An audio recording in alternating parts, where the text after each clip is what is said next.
तो SDR education recently अगर आपने देखा होगा तो एक न्यूज़ निकल के आई थी जिसमें कि ये लिखा था कि 11,000 के आसपास इस देश में टीचिंग की जो है वो वैकेंसीज सेंट्रल यूनिवर्सिटीज़ के अंदर पेंडिंग है।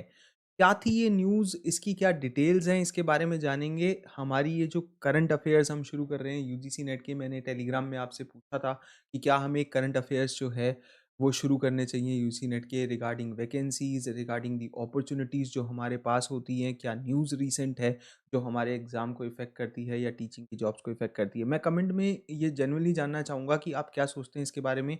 क्या हमें ऐसी और वीडियोज़ बनानी चाहिए या नहीं? तो देखिए अभी ये जो न्यूज़ आई ना कि किस-किस चीज़ में कितने-कितने पोस्ट बाकी है, मैं आपको सब बताता हूँ। हिंदुस्तान टाइम्स में हम उसको रेफ़र कर रहे हैं इस न्यूज़ के लिए। आप अगर पेपर 1 और कॉमर्स जॉइन करना चाहते हैं, तो एक अच्छी अपॉर्च्युनिटी है कि आप कंप्लीट कोर्सेज़ में यूजीसी नेट के एनरोल कर सकते हैं। और साथ ही साथ यहाँ पे एक इम्पॉर्टेंट चीज़ मैं आपको ये भी कहूँगा कि अनअकैडमी का एक रीसेंट ऑफ़र चल रहा है जिससे कि आप अपने पैसे बचा पाएँगे।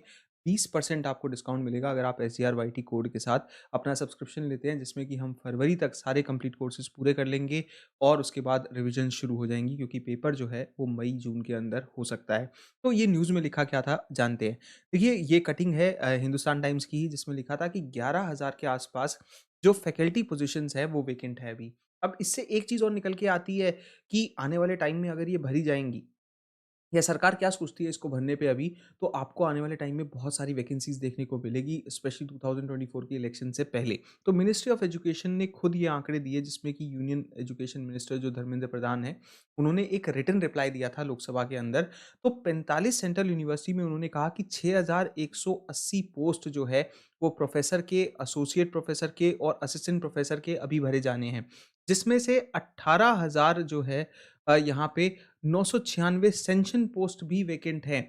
तो सिमिलरली जो आईआईटीज़ में टोटल 4,502 पोस्ट जो है, आउट ऑफ 11,170 सेंशन पोस्ट भी वैकेंट है। और इंडियन इंस्टीट्यूट ऑफ मैनेजमेंट जो आईएम्स हैं, उसमें भी 493 पोस्ट, 1566 फैकल्टी पोस्ट में से वैकेंट है। और इसीलिए जो वैकेंसीज़ हैं और इनकी जो फिलिंग है, ये लगातार अब चलने वाली है। और सेंट्रल यूनिवर्सिटीज़ जो है वो ऑटोनॉमस बॉडीज़ है, जो कि कहीं न कहीं रिस्पेक्टिव सेंट्रल एक्ट के तहत आती है। इसलिए जो रिक्रूटमेंट प्रोसीजर होगा, वो स्टैच्यूटरी बॉडीज़ के द्वारा होगा, उनके एक्ट, उनके रूल्स और यूजीसी के रेगुलेशन के हिसाब से।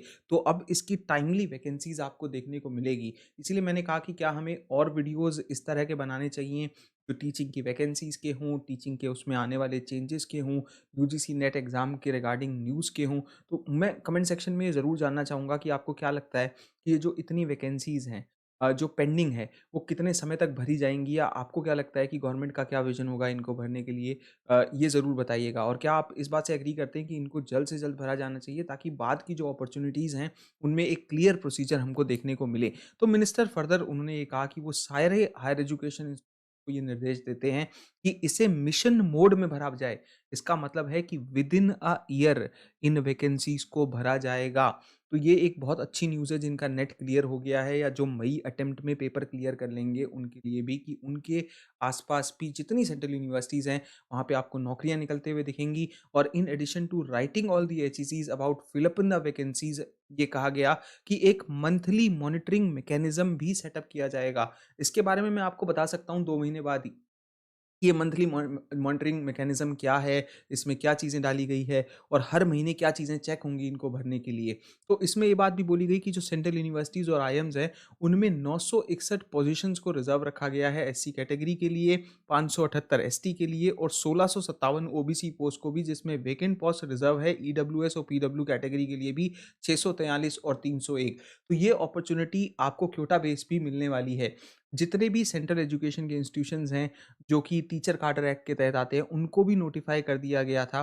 और यहाँ पे कहा गया था कि आप प्रिपरेशन करिए of the rosters by considering the university as a unit, और अकॉर्डिंग टू द एक्ट जो रिज़र्वेशन होगी वो एप्लीकेबल होने वाली है हायर एजुकेशन में, एक्सेप्ट जो इंस्टीट्यूशंस हैं आपके, जिसमें कि जो भी लिस्ट होते हैं शेड्यूल के अंदर, या कुछ एक्सेप्शंस जो कि स्टेट की गई है एक्ट में। तो इसका कहने का मतलब होगा कि जितनी वैकेंसीज़ है उन्हें रिज़र्वेशन के थ्रू भरा जाएगा और रिज़र्वेशन प्रोवाइड की जाएगी सभी पोस्ट के लिए जो डायरेक्ट रिक्रूटमेंट की पोस्ट होती है, जो टीचर काडर के तहत आती है, जिसमें कि सेंट्रल एजुकेशन इंस्टीट्यूशन रिज़र्वेशन इन दी टीचर काडर एक्ट जो है जहाँ लागू होता है और जितने भी सेंट्रल एजुकेशन इंस्टीट्यूशंस हैं सब में ये लागू होता है।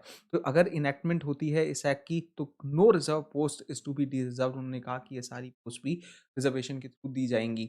हमारे देश में आपको पता है कि 23 आईआईटीज़ हैं कंट्री के अंदर और आईएम जो है वो 20 है। लेकिन इसके अलावा जो सेंट्रल यूनिवर्सिटीज़ में अपॉर्च्युनिटी आ रही है, ये एक गोल्डन अपॉर्च्युनिटी है उन बच्चों के लिए जिनको नौकरी लगना है सेंट्रल यूनिवर्सिटीज़ में। तो मेहनत करिए, अपनी प्रोफाइलिंग करिए, अच्छे डिप्लोमा करिए, साथ-साथ नेट जिनका नहीं निकला है निकालने की कोशिश करिए क्योंकि अगले 1 साल में इतनी वैकेंसीज़ अगर भरी जाती हैं, तो मेरे हिसाब से ये एक गोल्डन अपॉर्च्युनिटी का काम करेगी। आपको क्या लगता है कमेंट सेक्शन में ज़रूर बताना। Should we make more videos like this?